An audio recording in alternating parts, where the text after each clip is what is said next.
सोचिए एक ऐसी जगह जहां एंशिएंट मिरेकल्स और मॉडर्न स्ट्रक्चरल इंजीनियरिंग आपस में टकराती हैं। नमस्कार दोस्तों, आज हम बात करने वाले हैं केदारनाथ धाम की। हिमालय की ऊंची चोटियों पर बसा ये स्थल सिर्फ एक धार्मिक जगह नहीं है, बल्कि अपने आप में एक जीवंत रहस्य और इंजीनियरिंग का एक बिल्कुल अद्भुत उदाहरण है। ओके, तो सीधे इस विषय की गहराई में चलते हैं। 16 जून 2013 की उस भयानक रात को इमेजिन कीजिए। चोराबारी ग्लेशियर तेजी से पिघलने लगा और उस झील का प्राकृतिक बांध अचानक टूट गया। कुछ ही देर में पानी, मलबा और विशालकाय चट्टानों की एक पूरी दीवार लगभग 100 किलोमीटर प्रति घंटे की रफ्तार से केदारनाथ मंदिर की ओर बढ़ने लगी। पर सवाल ये है कि एक प्राचीन मंदिर ऐसी प्रलयंकारी महाबाढ़ से आखिर कंप्लीटली सेफ कैसे बच गया?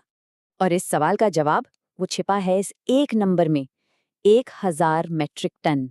लिटरली 1000 मेट्रिक टन की एक मैसिव चट्टान।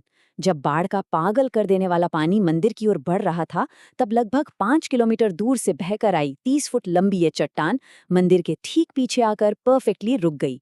स्थानीय लोग इसे भीमशिला कहते हैं। इस चट्टान ने पानी के बहाव को ठीक 2 हिस्सों में बांट दिया, जिससे मंदिर पूरी तरह से बाढ़ के असर से बच गया। अब इस स्लाइड को ध्यान से देखिए। ये कॉन्ट्रास्ट सच में माइंड बॉगलिंग है। एक तरफ पूरी घाटी पूर्ण रूप से तबाह हो गई थी, 15,000 से ज्यादा इमारतें नष्ट हो गईं और 5,700 से अधिक जाने गईं। पर वहीं दूसरी तरफ मंदिर के स्ट्रक्चर को 0% नुकसान हुआ। उसके गर्भगृह यानी इनर सैंक्टम के अंदर पानी की एक बूंद तक नहीं आई। ये एक ऐसा कॉन्ट्रास्ट है जो वैज्ञानिकों को आज भी हैरान कर देता है। तो सबसे पहले बात करते हैं इसके एंशिएंट ओरिजिन्स और इंजीनियरिंग की। इस अपोकैलिप्टिकल घटना को ढंग से समझने के लिए हमें इतिहास में थोड़ा पीछे जाना होगा। समुद्र तल से लगभग 12,000 फीट की ऊंचाई, जहां ऑक्सीजन वैसे ही आधी होती है, वहां ऐसी सॉलिड संरचना आखिर बनी कैसे? स्थानीय कथाओं के हिसाब से इसकी शुरुआत महाभारत काल में हुई थी, जब पांडव अपने पापों से मुक्ति पाने के लिए भगवान शिव की खोज में यहाँ आए थे। उसके काफी बाद 8वीं शताब्दी में महान दार्शनिक आदि शंकराचार्य ने इस स्थल को रिस्टोर किया और 4 धाम यात्रा की स्थापना की। और अगर आधुनिक विज्ञान की सुने तो आर्कियोलॉजिकल सर्वे ऑफ इंडिया की कार्बन डेटिंग बताती है कि ये मंदिर कम से कम 1200 साल पुराना तो है ही। आईआईटी मद्रास और एएसआई की रिसर्च इसके आर्किटेक्चर के बारे में कुछ हैरान अंगेज खुलासे करती है। सबसे हैरान की बात बताऊं, इस मंदिर को बनाने में किसी भी तरह के सीमेंट या मोटर का इस्तेमाल नहीं हुआ है। 0।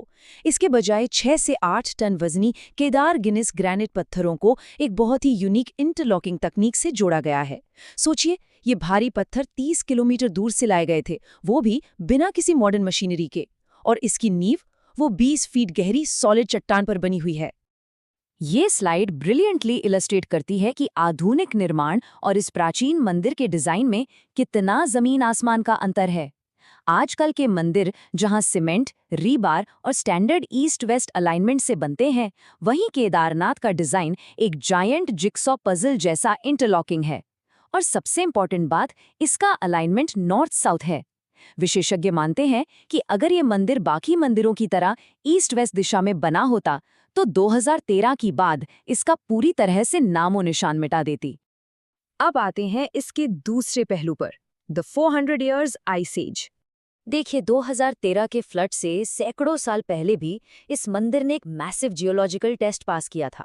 वैज्ञानिक अनुसंधान बताते हैं कि 14वीं से 19वीं सदी के बीच, जिसे लिटिल आइस एज भी कहा जाता है, ये मंदिर लगभग 400 सालों तक 100 फीट ठोस बर्फ के नीचे दबा रहा। वाडिया इंस्टीट्यूट के साइंटिस्ट्स को मंदिर की दीवारों पर पीले रंग की रेखाएं मिली हैं, जो इस बात का क्लियर प्रूफ है कि एक विशालकाय ग्लेशियर ने इस मंदिर को सदियों तक पूरी तरह से निगल लिया था। और इसी वजह से यूनेस्को के एक्सपर्ट्स ने इसे लिटरली दुनिया का सबसे बड़ा संरक्षण चमत्कार यानी वर्ल्ड्स ग्रेटेस्ट कॉन्जर्वेशन मिरेकल कहा है। ये सच में हैरान करने वाली बात है ना? हजारों टन ठोस बर्फ का भारी दबाव, फिर भी मंदिर की दीवारों पर एक क्रैक नहीं आया और ना ही इसकी छत गिरी। अंदर का सब कुछ परफेक्टली प्रिजर्व्ड रहा। अब चलते हैं अगले हिस्से की तरफ, अनसॉल्व्ड मिस्ट्रीज ऑफ केदारनाथ। यहाँ कुछ ऐसी घटनाएं हैं जो आज की मॉडर्न साइंस के लिए भी एक अनसुलझी पहेली हैं।